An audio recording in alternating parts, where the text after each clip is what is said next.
আমরা এমন একটা সোনার বাংলাদেশ পাইছি, এই সোনার বাংলাদেশ নিয়ে গর্ব করতে পারি না।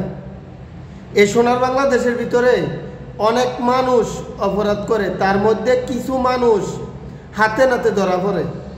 একটা বিষয় বুঝি না, যেই অপরাধী অপরাধ করার সময় হাতে নাতে ধরা পড়ছে তার আবার কি এর তদন্ত? অ্যাকশন নেব, সাথে সাথে আমজনতার সামনে অ্যাকশন নেব, তাইলে দেশের মানুষ দেশের রাষ্ট্রীয় আইনের ডরাইব। যারা রাষ্ট্রীয় আইন পরিচালনা করে আমি মনে করি তারা দাপ্পাবাজ, তারা ব্যর্থ। যারা রাষ্ট্রীয় আইন পরিচালনা করে তারা ব্যর্থ। যদি তারা ব্যর্থ না হইতো আজকে মা বোনের অবস্থা এরকম হয় না। মা বোনের নিরাপত্তা নাই বাংলাদেশ, মা বোনের নিরাপত্তা নাই বাংলাদেশ, ছোট ছোট বাচ্চাকে নিরাপত্তা নাই। বোন বাগনি জি সবার হইতে আছে, নিরাপদ নাই। ছোট ছোট বাচ্চা করে দর্শন করে মারালে কেমন বাংলাদেশ? মাদ্রাসার ছোট ছোট ফোলা ছেলে তা করে বলৎকার করে, কেমন বাংলাদেশ? আইনেরে যদি ডরাইতো, যদি আইনেরে বিশ্বাস করতো, তাইলে এরকম কিছু করতে পারে না বাংলাদেশ।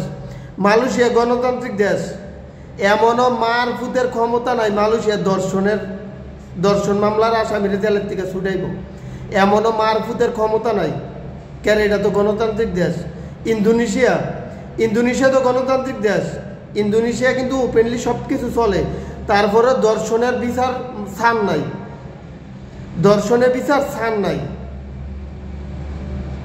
বাংলাদেশটাকে আল্লাহর হস্তে দেশ হয়ে পড়ছে, আল্লাহর হস্তে হয়ে পড়ছে বাংলাদেশটা।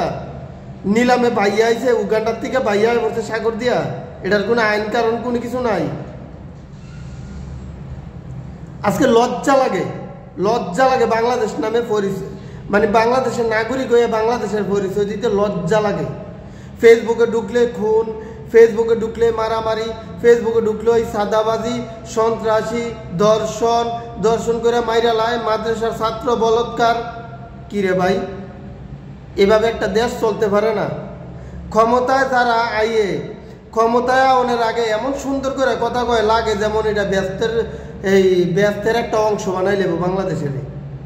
আর ক্ষমতা দাওনের পরে দিয়ে নরকের থেকে বেশি খারাপ বানাইলে বাংলাদেশটার কে? সাধারণ মানুষ কি শান্তিতে বসবাস করতে চায় না? অন্য অন্য দেশের মানুষ যদি শান্তিতে বসবাস করতে পারে, বাংলাদেশের মানুষ কি অপরাধ করছে? কি অপরাধ করছে বাংলাদেশের মানুষ? আমরা কি মানুষ না? আমাদের জীবনের কি নিরাপত্তা নাই? আমরা কি সরকারের ট্যাক্স দেই না? তাহলে আমরা নিরাপত্তা পাইতাম না কেন? কষ্ট লাগে ভাই, অনেক কষ্ট লাগে।